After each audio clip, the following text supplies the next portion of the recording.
All right, folks, last time we met, we were talking about ghettos and ethnic neighborhoods and how in these communities they would maintain their culture locally, right? And because they would maintain their culture and language, would these communities ever have to learn to speak English or anything like that? No. And so it's definitely a major shift. And again, they become pretty happy in their specific communities. We talked about places like Little Italy, all those places, Chinatown, Little Tokyo. So let's talk about new immigration versus old immigration, because there is a difference between new immigration and old immigration. Now, the old immigrants were from the 1840s. Who were they? Irish and Germans. Very good. So we should make sure we understand the difference between the two. So the old immigrants were the Irish and the Germans. Now the Irish and the Germans, they had some experience with democracy. So they experienced democracy even before they came here. So America's politics were not that shocking to them. Also, there was some education, so they weren't all completely stupid. Not stupid, let me rephrase. They weren't all illiterate. Because just because you're illiterate, does that mean you're stupid? No, you could be really smart, just can't read, but you can still be really smart. They had some English, so some spoke English.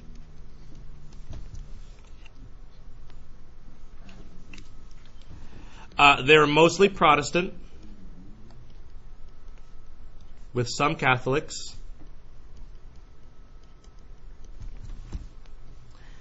And what happened to all these immigrants? I mean, did they become part of American society eventually? Yeah, they assimilated. Or what's another term for that? When someone becomes part of American culture, they're Americanized. They became Americanized.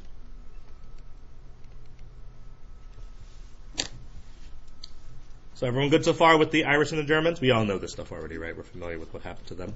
So these new immigrants are different. Okay? They're not the Irish and Germans.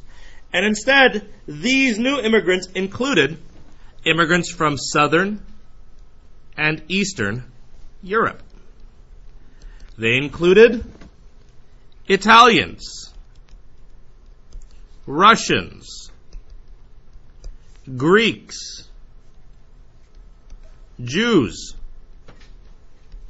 the Polish, the Slavs. It's like Slavic people, Ukrainians, Yugoslavia, that kind of people. And the list goes on. ... But it's from that southern and eastern European region. Italians, Russians, Greeks, Jews, Poles, Slavs. A lot of different groups now. These folks were mostly poor and illiterate. Most were poor and illiterate. Because when you think of these countries, do you think of these countries like rich and bustling and highly educated? No, unfortunately, following the medieval times and Renaissance, a lot of these countries kind of collapsed in their economies. They came from dictatorships or monarchies.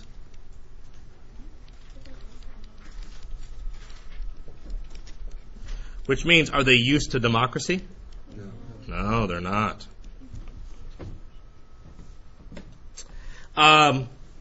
Little or no English. There's little or no English. Because, is Russian like English? No, not at all. So there's little or no English. That's going to make it a problem.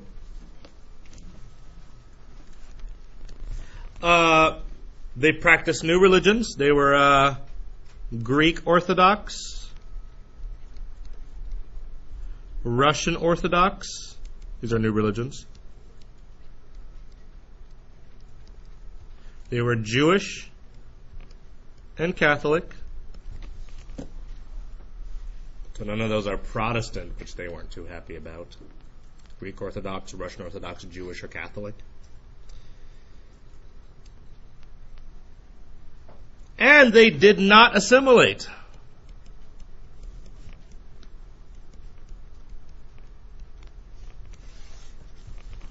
What are two reasons why these immigrants did not assimilate? Marcelo? Because they kept their cultures in their small homes. Very good. So they maintained ethnic neighborhoods. That's one. Then what's the other reason? Joshua? Birds of passage. Very good.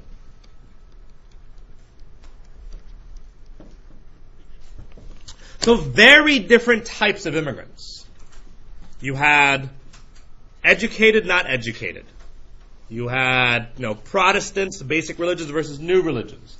You had democracies versus no democracies, and you had assimilation and no assimilation. Good with everyone? So two different trends of immigration in this time period, or at least in America. Be familiar with both. So why are they coming to America? By the way, here are just some trends. By the way, this is the one slide in my lecture every year where even though there's actually only one slide, it just does this. Yeah, I don't know why. It just has it like 9 times on that one slide. I don't know why.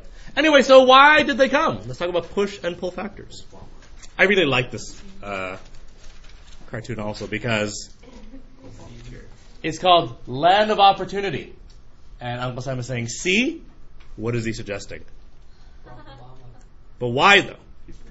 Why is Barack Obama here a symbol of a land of opportunity? Because a black man became president. So anyone can now be president. Which is actually kind of true now, right? He broke that mold. They're like, oh, it's not just white men anymore. It's still just men. But it's not just white men anymore. So he kind of slowly broke that mold.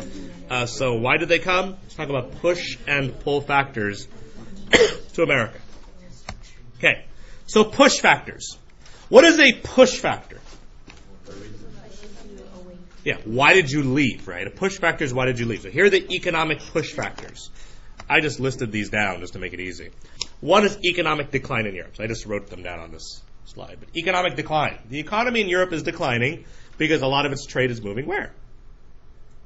To the U.S. So a lot of the jobs are moving here, so they're going to follow the jobs. Again, Industrial Revolution did destroy small farms, so that did happen. You have those problems going on. Don't worry about that. Just know the first part. Don't worry about that stuff. I probably should edit this slide. Other push factors. You need the last one? Industrial Revolution destroyed small farms. And when the small farms were destroyed, where did they have to go? Cities in America. Okay, so push factors that are religious or political. Russian Jews were persecuted, big time. So they're like, this sucks. We should leave. Like the Puritans of old. We don't have to know the details about how they were persecuted, but they were persecuted. They denied jobs, though. They can't practice their religion, that kind of stuff. Just be familiar with it. You don't have to write it down, though. Just know if you're not already aware. Good. So, because they were pushed, they sailed to America. Because what did America have to offer? Opportunities, jobs. What else did we have to offer? Not just jobs. Religious freedom, political freedom. I mean, all those. Like, free of persecution all across the board. So they sailed to America. Here they are sailing. Fun times. Very crowded. Very, very crowded. A ticket sale was very expensive back then. Typically, if you were poor, living in one of these countries, you sold all your belongings to come to America. Yeah. No, majority of people are very poor, but they sold all their belongings to come to America. Again, and of course you have the Statue of Liberty that has that very famous phrasing, give me your tired, your poor, your huddled masses yearning to breathe free. That's what America stands for. We'll take everyone and give them that breath of opportunity. And so again, the Statue of Liberty was built in 1876. By the way, the Statue of Liberty, originally, what color? White. Like bronze. And then because of oxidation, it became green. Like a coin, like a penny. So, like copper. Huh? I've been to it. I've never been inside of it. But I've been to. this. Anyway, folks, most immigrants coming from Europe had to pass through Ellis Island. Very good. If you go with me to New York in the spring, we're going to go to Ellis Island. Do they still use it? Yes. Oh, do they still use it today? No, not for like immigration. It's like a museum now. Ellis Island, pretty much what it is, it's an immigration processing station.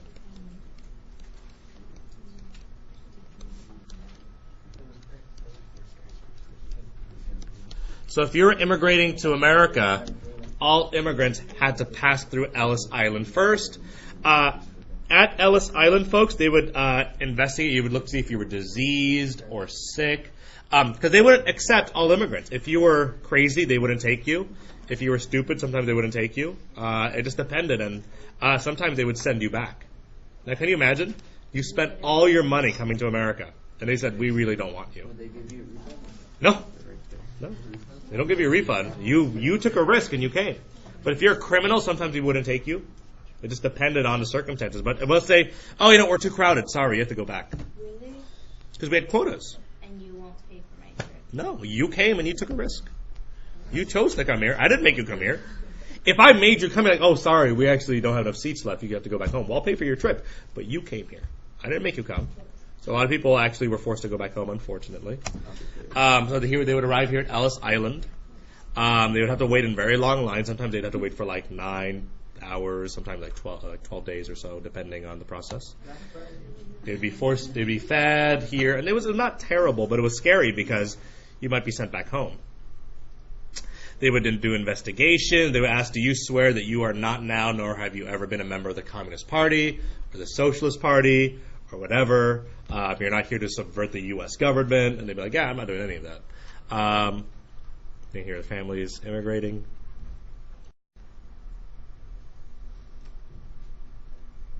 Anyway, so they finally got here. Now, reaction to new immigrants. So what did we do once they got here? Well, first group that took advantage of the immigrants were political machines. Not like robots. What I mean by political machines are like, remember the spoil system? Where like you had like this guy, that's a political machine. So just so you know, a political machine is like the spoil system. And the political machine specifically that you should know about is the one in New York that was dominated by this guy named Boss Tweed. Boss Tweed. He'll be the last guy thing that we talk about today. But Boss Tweed is important because when he was in New York, he took advantage of the immigrants. And he said, hey, immigrants, I'm going to go ahead and provide you housing, food, clothing, jobs. By the way, are all these things that immigrants want? Yes. I'm going to give all of this to you. I'm going to help you find a house. I'm going to find you a good job. Maybe find you some food since you just got here. And in exchange, what do I want from you? Not free labor, because you're going to get paid. I want your vote. All I want is your vote. And not to necessarily vote for me, but to vote for who I tell you to vote for. Does that make sense? So pretty much in exchange, he wanted to be able to control their vote. And how does Boss Tweed benefit from that? He'll get more votes for the people that he wants to win. And let's say you are all now, working for the government. And I'm Boss Tweed. How might I benefit now that my people are working for the government? Yeah, they might give me tax breaks. They might siphon money to me. We might launder money and give it to me. So again, the idea was Boss Tweed was going to benefit from controlling the immigrant vote. This was known as ballot stuffing. Because you have all these immigrants coming in, and who controls their votes? Boss Tweed. Controlled all their votes. That's called ballot stuffing. So in this cartoon, folks, this is considered to be Boss Tweed, and what is he influencing? The vote. The ballot, the vote. It's called ballot stuffing, and counting there is strength. So just know, this is Boss tweet. Okay, folks, we're going to end there today, and we'll continue this lecture next week.